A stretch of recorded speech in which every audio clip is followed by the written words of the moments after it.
আসসালামু আলাইকুম, শুভ সকাল। আমরা চলে এসেছি নতুন একটা পয়েন্টে। এটা দয়রামপুর থেকে আধা কিলো হবে মোটামুটি। এটা ভাদু মাঝির ঘাটে। দয়রামপুরে ম্যাক্সিমাম জন জানে, এটাকে চিনে ভাদু মাঝি নামে, হিন্দুপাড়া ঘাট।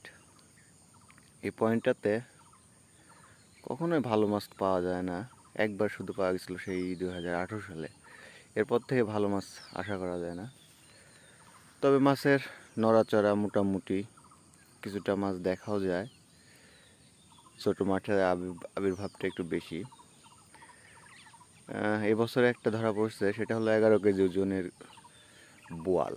এছাড়া অন্য কোনো ধরনের মাছের তেমনটা পরিবেশ হয়নি।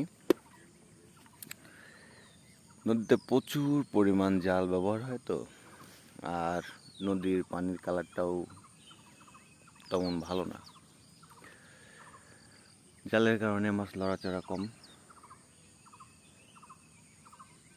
লড়াচড়া নাই বললেই চলে। মাঝে সাঝে 2-1টা মাছ নড়াচড়া করছে,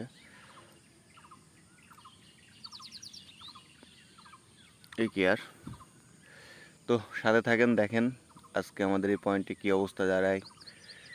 আমরা এখানে সচরাচর 2টা পদ্ধতিতে মাছ মারব।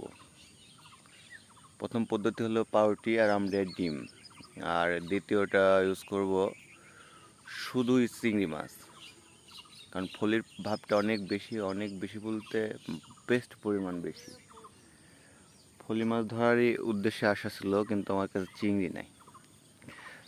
তো সাথে থাকেন, দেখেন কি অবস্থা দাঁড়ায়, আজকের রেজাল্ট কি হয়। পরীক্ষামূলকভাবে ট্রাই করা হোক। তো দিতে লাইকোর বাটা, বাটা এগুলোই বেশি আছে, কিন্তু মাছ খাবার খায় না।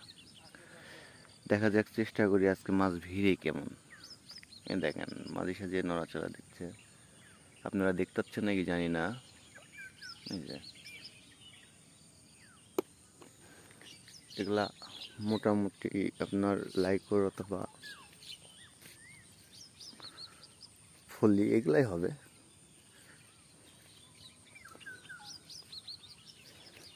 আমি দেখানোর চেষ্টা করতেছি কাছ থেকে। না, এখানে চায়না জাল পাতা আছে, বেশ পরিমাণ চায়না জাল।